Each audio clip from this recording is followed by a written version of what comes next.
Hello বন্ধুরা, চলে আসলাম কই মাছের ঝাল নিয়ে।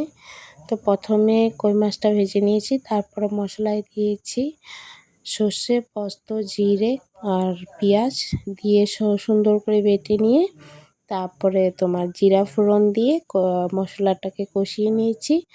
সাথে দিয়েছি নুন, হলুদ সব কিছু মিশিয়ে 2-3 মিনিটের মতন কষিয়ে যখন তেল ছাড়লো তারপরে দিয়ে দিলাম অল্প করে জল, আর মাঝখান দিয়েও বাদাম ভাজছিল তো তাই দেখিয়ে দিল।